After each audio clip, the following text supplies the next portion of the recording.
مسئلہ یہ ہے کہ جب دین کی بات ہو رہی ہو تو پوری توجہ کے ساتھ محتاج بن کر دین کی بات کو سننا چاہیے۔ اس دوران نفلی عبادت چھوڑنی پڑے تو وہ بھی چھوڑ دی جائے، تسبیحات بھی چھوڑ دیے جائیں، کیونکہ دین کا ایک مسئلہ سیکھنا 1000 رکعت نفل سے بہتر ہے۔ میں نے قرآن مجید میں سے تھوڑا سا حصہ حضرات کے سامنے تلاوت کیا۔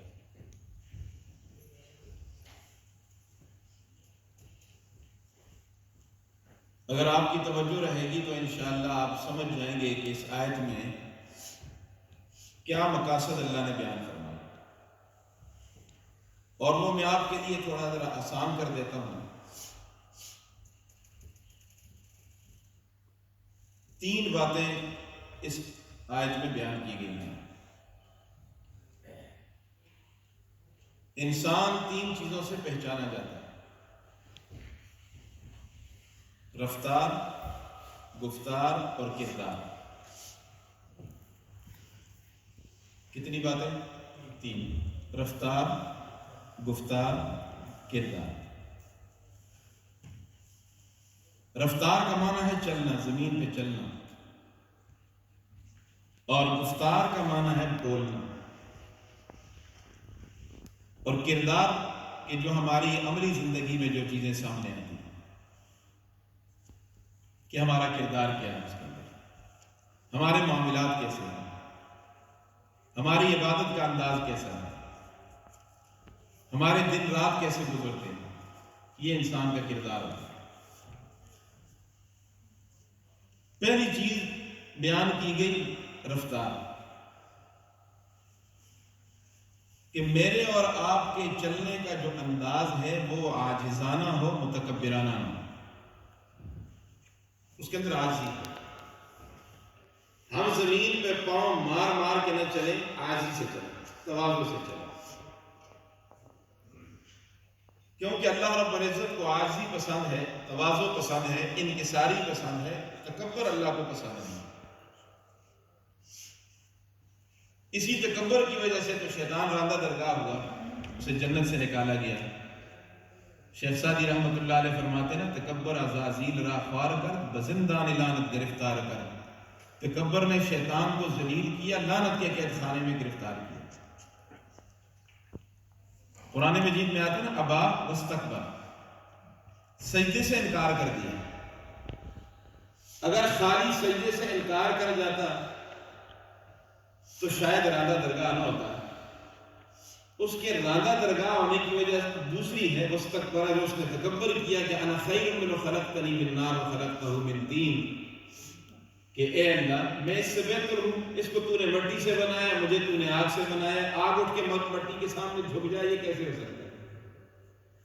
اس تکبر نے شیطان کو راندہ درگاہ کیا، اور قیامت تک اس پر لعنت برس گئی۔ اس لیے شیخ سعدی رحمۃ اللہ علیہ جو اللہ کے بڑے ولی گزرے ہیں، وہ مجھے اور آپ کو وصیت کر رہے ہیں، نصیحت کر رہے ہیں، تکبر مکن زینہارے پسر، کہ روزے دستش در آئی بسر۔ تکبر مت کر ہرگز اے لڑکے، ایک دن تو اس کے ہاتھ سر کے بل گرے گا، ایک دن تو اس کے ہاتھ سر کے بل گرے گا، تجھے پتہ ہی نہیں چلے گا۔ تو اس لیے پہلی چیز یہ ہے کہ ہمارے اندر چلنے کا انداز ایسا عاجزانہ ہو کہ دیکھنے والا بھی محسوس کرے کہ یہ کتنا عاجز اور تواضع کے ساتھ زمین پہ پاؤں رکھتا ہے۔ ایک نوجوان ایک قبرستان سے گزر رہا تھا، جس طرح نوجوانوں کی عادت ہوتی ہے، من چلے قسم کے نوجوان اکڑ کے گزر جاتے ہیں، تکبر سے گزر جاتے ہیں، پاؤں مار مار کے گزرتے ہیں۔ تو پرانا قبرستان تھا، ایک کھوپڑی باہر پڑی ہوئی تھی، اس کے ساتھ اس کی ٹھوکر لگی، تو اس کے ذرے ذرے سے آواز نکلی۔ فرمایا کل پاؤں ایک کاسہ سر پہ جو آ گیا، کل پاؤں ایک کاسہ سر پہ جو آ گیا، یکسر و استخوان شکستہ سے چور تھا۔ بولا سنبھل کر چل اے راہ بے خبر، کل میں بھی کسی کا سرے پرغرور تھا. اس کے ذرے ذرے نے اسے آواز دی کہ کیوں تو اکڑ کے چلتا ہے، کل میں بھی یوں ہی چلا کرتا تھا، آج میری یہ حالت ہے، کل کو تیری بھی یہی حالت ہونے والی ہے. اس لیے میرے بھائیوں، میرے قابل احترام سامعین، ہمارے چلنے کا انداز بھی عاجزانہ ہونا چاہیے، متکبرانہ نہیں ہونا چاہیے. ہم نے زمین کے اندر جانا، اور کل یہ زمین فریاد کر کے کہتی ہے کہ تو مجھ پہ بڑے بوٹ مار مار کے چلتا ہے، تکبر سے چلتا ہے، جب میرے اندر آئے گا تو اپنا حشر پھر دیکھ لے گا. تو ہمارے چلنے کا انداز بولو کیا ہو؟ عاجزانہ، عاجزی کے ساتھ، تواضع کے ساتھ. کسی کو ٹھوکر نہ لگے، کسی کو ہماری وجہ سے تکلیف نہ پہنچے. ایک صحابی رسول زمین پر چلتے ہیں اور اپنے پونچھوں کے بل چلتے ہیں، انگلیوں کے بل چلتے ہیں، اپنی پورا پاؤں زمین پہ نہیں لگا رہے. ساتھیوں نے کہا کیوں اپنے آپ کو تکلیف میں ڈالا ہوا ہے؟ فرمانے لگے مجھے ڈر لگتا ہے کہ کہیں میرے پاؤں کے نیچے کوئی چمٹی آ کے مر نہ جائے، کل قیامت کو اللہ کو کیا جواب دوں گا؟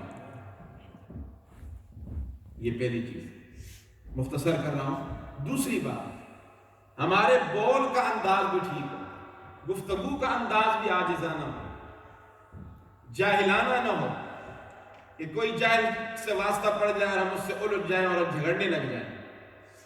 بات کا انداز، گفتگو کا انداز، بول کا انداز اتنا پیارا ہو کہ اگلے کا دل جیت لے. اور یہ اس لیے کہ یہ میرے اور آپ کے آقا جناب محمد رسول اللہ صلی اللہ علیہ وسلم کو اللہ نے یہ خصوصیت دی تھی. دیکھیے قرآن کیا کہتا ہے، فَبِمَا رَحْمَةٍ مِّنَ اللَّهِ لِنْتَ لَهُمْ فَبِمَا رَحْمَةٍ مِّنَ اللَّهِ لِنْتَ لَهُمْ وَلَوْ كُنْتَ فَظًّا غَلِيظَ الْقَلْبِ لَانفَضُّوا مِنْ حَوْلِكَ. میرے محبوب، میرے لاڈلے پیغمبر صلی اللہ اللہ کی رحمت میں سے یہ کہ ہم نے آپ کو نرم خو بنایا. کیا بنایا؟ نرم خو. سمجھتے نرم خو؟ طبیعت میں نرمی ہے. میں اس کا آسان ترجمہ یوں کر دیتا ہوں، میرے محبوب اللہ کی رحمت میں سے یہ کہ ہم نے آپ کو میٹھا بنا دیا، ہم نے آپ کو میٹھا بنا دیا. وَلَوْ كُنْتَ فَظًّا غَلِيظَ الْقَلْبِ لَانفَضُّوا مِنْ حَوْلِكَ. میرے محبوب، اگر تیری زبان میں ذرہ برابر بھی سختی ہوتی، ترشی ہوتی، تو حبشے کا کالا بلال تیرے لیے تپتے ہوئے انگاروں پہ کبھی نہ لیٹتا.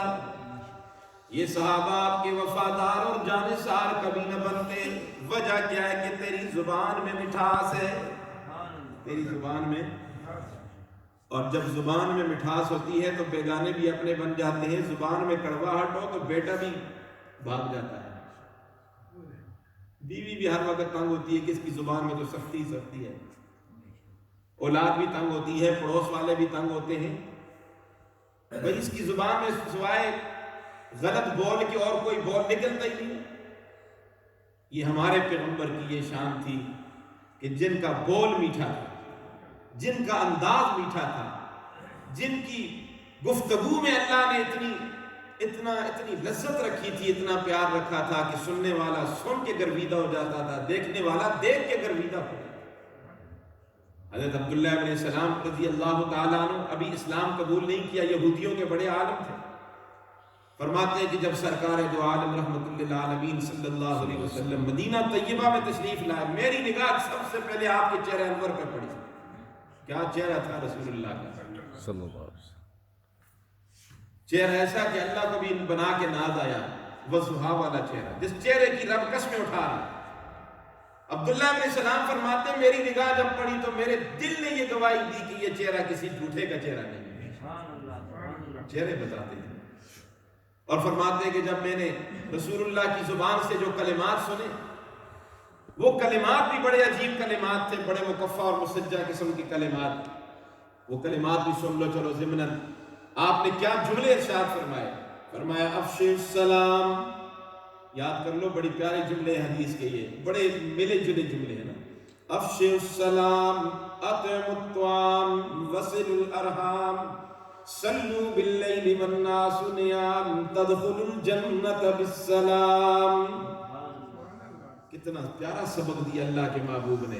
محبت کا سبق دیا، پیار کا سبق دیا. افشوا السلام، آپس میں ایک دوسرے کو سلام کیا کرو، سلام کو عام کرو. سلام کو آج کسی کو سلام کرو جواب ہی کوئی نہیں دیتا. ایسے ناراض بیٹھے ہوتے ہیں، آدمی سمجھتے ہیں کہ یہ کوئی پرانا ہمارا وہ دشمن بیٹھا ہو. سلام سے تو محبت پیدا ہوتی ہے. روایت میں آتا ہے دو مسلمان آپس میں یوں مصافحہ کرتے ہیں اور دل کی خوشی سے، مجبوراً نہیں. آج لوگ سلام کرتے ہیں، اس طرح ڈھیلا سا ہاتھ دیتے ہیں. آدمی ہاتھ دے کر بھی پریشان ہو جاتا ہے، یار اس کو سلام ہی نہیں کرنا چاہیے. تو سلام کا طریقہ نہیں. اللہ کے محبوب دونوں ہاتھوں سے جب سلام کرتے، اپنا ہاتھ اس وقت تک نہیں چھوڑتے تھے جب تک وہ ہاتھ نہیں چھوڑتا تھا. یہ رسول اللہ کے اخلاق ہیں. ہم کہتے ہیں ہمارے ساتھ جراثیم لگ جاتے ہیں. جراثیم کفر کے جراثیم نہیں لگتے، مسلمان کے ہاتھ کے جراثیم لگ جاتے ہیں. افشوا السلام، سلام کو عام کرو. آمنہ کے لال صلی اللہ علیہ وسلم نے ارشاد فرمایا دو مسلمان آپس میں مصافحہ کرتے ہیں دل سے، محبت سے. فرمایا ابھی دونوں کے ہاتھ چھوٹنے نہیں پاتے، میں دونوں کے گناہ معاف کر دیتا ہوں. افشوا السلام، سلام کو گھر میں جاتے ہو سلام کرتے ہو نہیں؟ بہت مشکل. گھر میں جاتے ہو ویسے ہی داخل ہو جاتے ہو.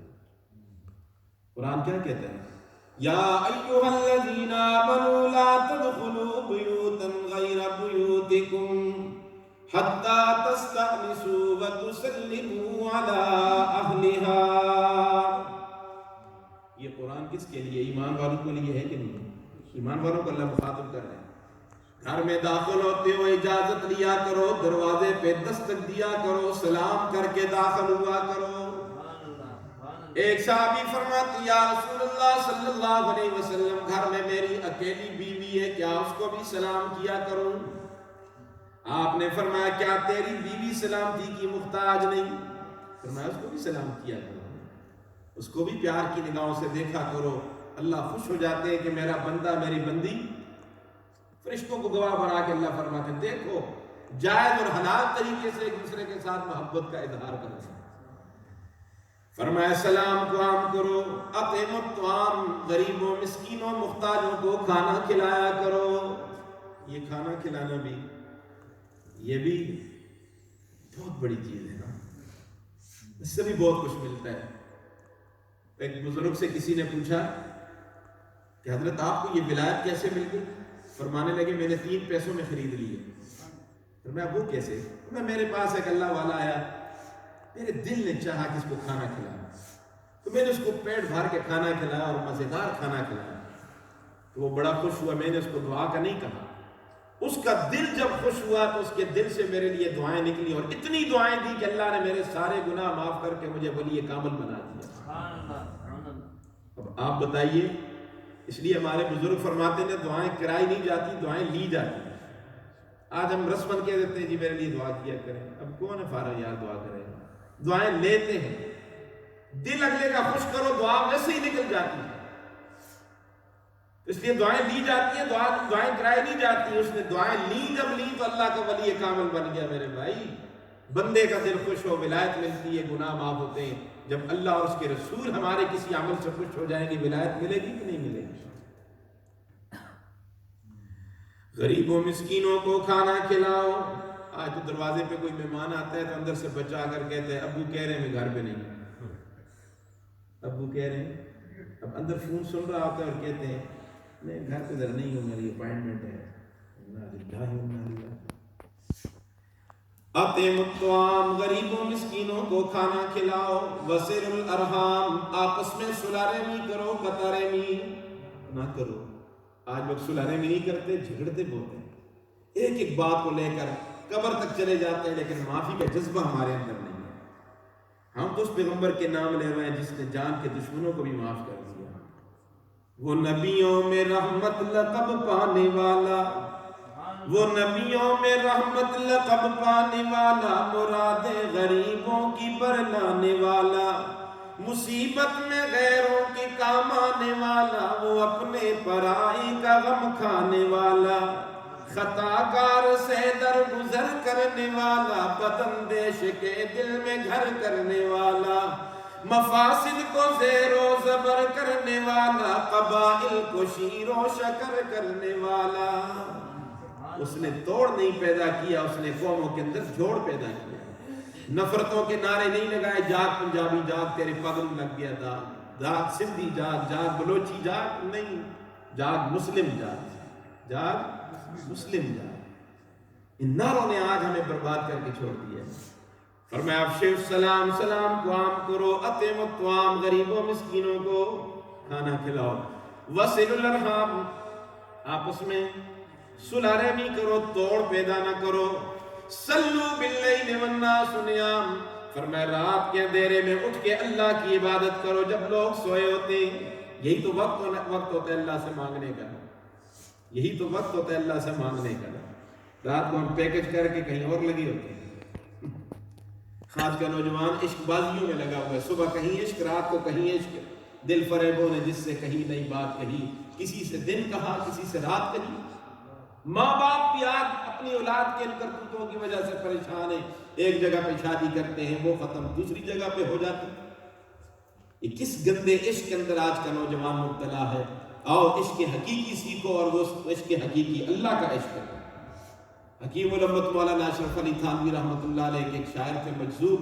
ایک دن انہوں نے ایک شعر پڑھا، حضرت حکیم الامت نے فرمایا مجذوب آج تو نے کمال ہی کر دیا، کاش میرے جیب میں 1 لاکھ روپے ہوتا میں بطور انعام کے تجھے دے دیتا۔ سنو وہ شعر کیا تھا، یاد کر لو میرے بھائیو۔ فرمایا ہر تمنا دل سے رخصت ہو گئی، ہر تمنا دل سے رخصت ہو گئی، اب تو آجا اب تو خلوت ہو گئی۔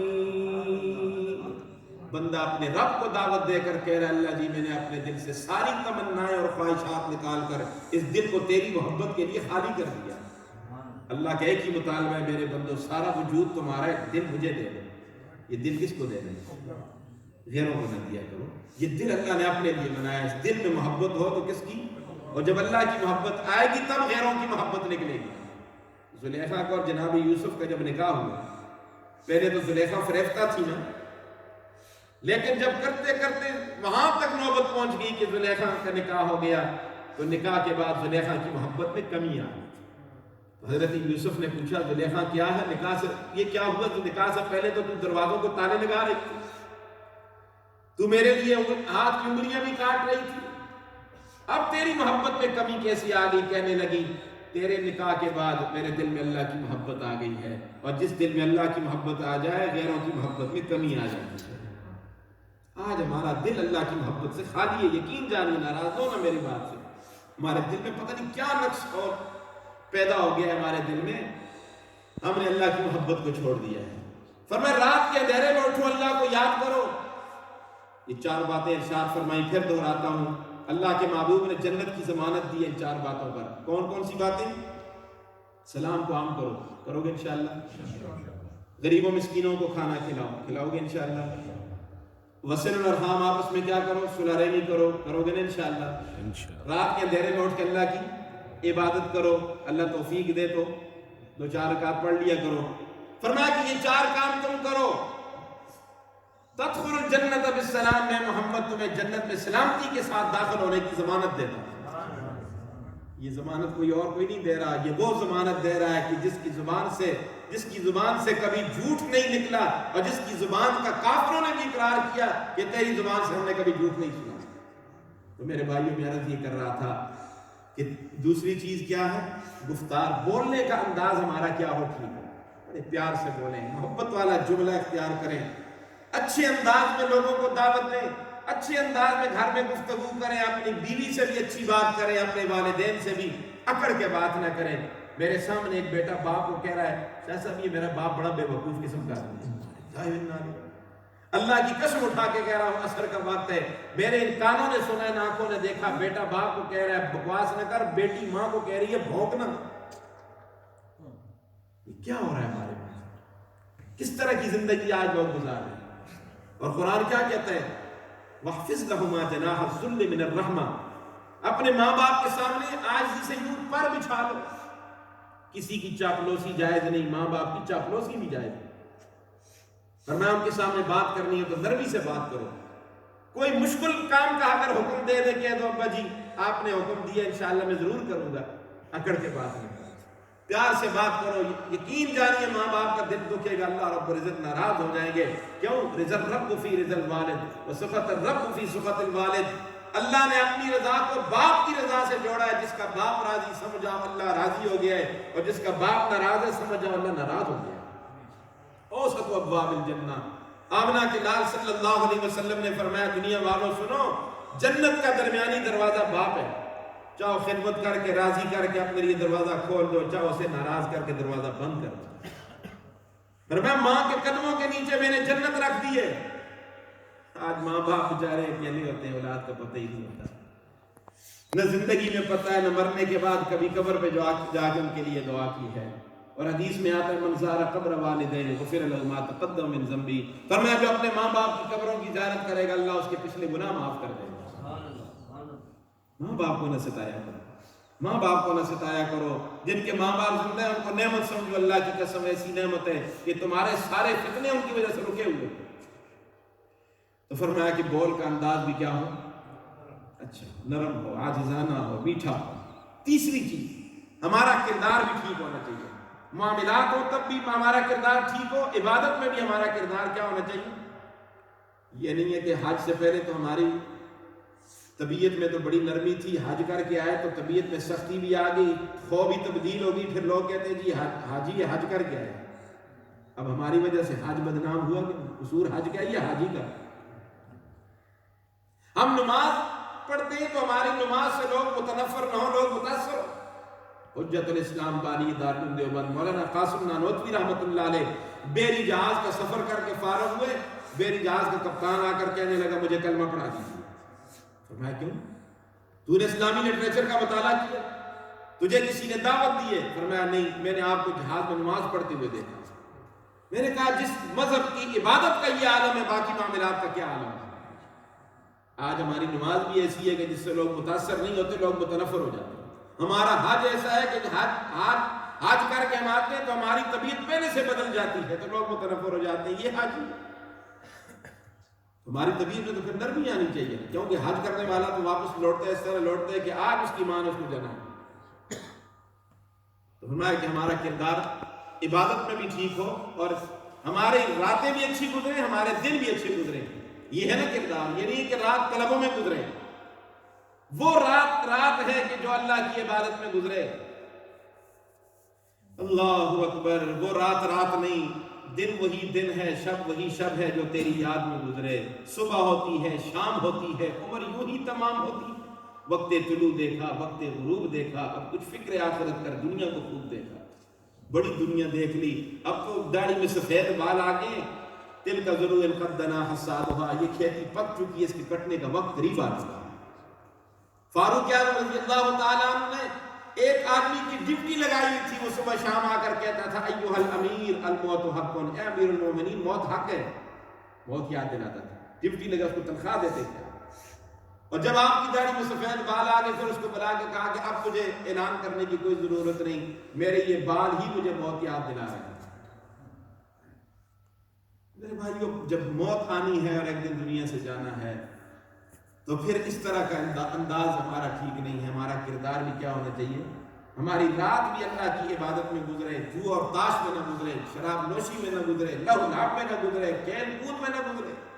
عبادت گزرے، عبادت میں رات گزرے. عشاء کی نماز ایک آدمی اگر رات کو تہجد کے لیے نہیں اٹھ سکتا، عشاء کی نماز باجماعت پڑھے، آدھی رات اس کی عبادت میں لکھ دی جائے گی. صبح کی نماز جب باجماعت پڑھے گا پوری رات عبادت میں لکھ دی جائے گی. ان تین چیزوں کو قرآن نے اس طرح بیان کیا. وَعِبَادُ الرَّحْمَانِ الَّذِينَ يَمْشُونَ عَلَى الْأَرْضِ هَوْنًا، رحمان کے بندے وہ ہیں جو زمین پہ اکڑ کے نہیں چلتے، دبے پاؤں چلتے. وَإِذَا خَاطَبَهُمُ الْجَاهِلُونَ قَالُوا سَلَامًا، اور جب کسی جاہل سے واسطہ پڑتا ہے الجھتے نہیں ہیں، جھگڑتے نہیں ہیں، ان کا بول میٹھا ہوتا ہے، ان کے بولنے کا انداز ٹھیک ہوتا ہے. وَالَّذِينَ يَبِيتُونَ لِرَبِّهِمْ سُجَّدًا وَقِيَامًا، جن کے کردار کا یہ عالم ہے کہ ان کی رات لہو لعب میں کھیل کود میں نہیں گزرتی، اللہ کی عبادت میں گزر جاتی ہے. کس میں گزرتی ہے؟ اللہ کی عبادت میں. یہ کردار ہے انسان کا کہ اپنے بندہ اپنے رب کے سامنے تنہائیوں میں اپنے رب کو یاد کر رہا ہے. اور یہ رات کا اٹھنا میرے بھائیوں کسی کو لذت مل جائے نا، اللہ اکبر، یہ عجیب ہی لذت ہے. شیخ عبد القادر جیلانی محبوب سبحانی رحمۃ اللہ علیہ سے ملک سنجر نے کہا کہ نیمروز کی بادشاہی لے لو. اللہ اکبر، نیمروز کی بادشاہی. تو انہوں نے کیا جواب دیا؟ فرمایا زانگا کے خبر یافتم از ملک نیم شب، زانگا کے خبر یافتم از ملک نیم شب، من ملک نیم روز یک جو نم خرم. فرمایا تیری نیم روز کی بادشاہی اور میرے رات کو اٹھنے کی تہجد کی 2 رکعت کی بادشاہی، اس بادشاہی کے مقابلے میں تیری بادشاہی کو ایک جو کے دانے کے برابر بھی خریدنا پسند نہیں کرتا. تجھے کیا پتا ہے کہ رات کو اٹھنے کی کیا لذتیں ہیں. اور شیخ عبد القادر جیلانی محبوب سبحانی رحمۃ اللہ علیہ کیسے اللہ کے ولی تھے جو روزانہ تہجد کی 2 رکعت نفل کے اندر 15 سپارے قرآن پڑھا کرتے تھے. کتنے؟ 15 سپارے قرآن پڑھا کرتے تھے. ہمارے ہاں تھوڑا سا قرات زیادہ ہو جائے تو ٹانگیں کانپنے لگ جاتی، امام صاحب کی خیر نہیں ہوتی. ہاں جی، اتنی لمبی قرات کر رہے ہو. 15 سپارے قرآن 2 رکعت تہجد کے اندر پڑھا کرتے تھے، اور رمضان میں 61 قرآن پاک ختم کرنے کا معمول تھا. یہ تھے اللہ کے ولی، یہ ہیں ان کی کرامات. اس لیے میرے بھائیوں میں نے یہ چند باتیں آپ حضرات کی خدمت میں عرض کر دیں. ہمارے جماعت کے ساتھیوں نے مجھے حکم دے دیا، ان کا تو اپنا انداز ہوتا ہے، یہ تو دل جیتتے ہیں اور پھر تشکیل بھی کرتے ہیں، تو آپ انشاءاللہ سارے تیار ہیں نا اللہ کے راستے میں نکلنے. یہ باتیں تو اللہ کے راستے میں نکلیں گے تب سیکھیں گے. اللہ کے راستے میں نکلیں گے تو تب یہ باتیں سیکھنے میں آئیں گی، سمجھ میں آئیں گی. مزہ ہی آئے گا کہ اللہ کے راستے میں نکلنے کا کیا ہی مزہ ہے. اس لیے آپ سے میری گزارش ہے کہ جہاں اللہ کے راستے میں مال کی ضرورت ہے وہاں مال خرچ کرو، جہاں جان کی ضرورت ہے وہاں جان خرچ کرو. اللہ سودا کر رہا ہے، ان اللہ اشتری من المؤمنین انفسهم واموالهم بان لهم الجنہ. فرمایا کہ سودا کر لو. اللہ اپنے بندوں سے کہہ رہے ہیں میرے ساتھ سودا کرو. سودا کس بات کا؟ کہ مجھے تمہارے جان کی ضرورت ہے. وہ بھی کس کی دی ہوئی ہے؟ ہماری اپنی ہے. اللہ کی جان دی ہوئی اسی کی تھی. حق تو یہ ہے کہ حق ادا نہ ہوا. مال بھی کس کا دیا ہوا ہے؟ اللہ کا دیا ہوا ہے. ذالک فضل اللہ یؤتیہ من یشاء. تو اللہ فرماتے ہیں کہ دونوں چیزیں میری مرضی کے مطابق تم خرچ کرو، جنت میں تمہارے نام پہ الاٹ کرتا ہوں، لکھ کے مجھ سے لے لو. یہ وعدہ اللہ کا سچا وعدہ ہے. تو سارے تیار ہیں انشاءاللہ اللہ کے راستے میں نکلنے کے لیے؟ سارے تیار ہونا انشاءاللہ. 3 دن 10 دن 4 مہینے چلہ لگاؤ گے نا انشاءاللہ. اب یہ آپ کے نام لکھیں گے تو ضرور اپنے نام لکھوا دو تاکہ مجھے بھی ثواب مل جائے اور آپ کو بھی ثواب ملے گا. برکت کے لیے نام لکھوا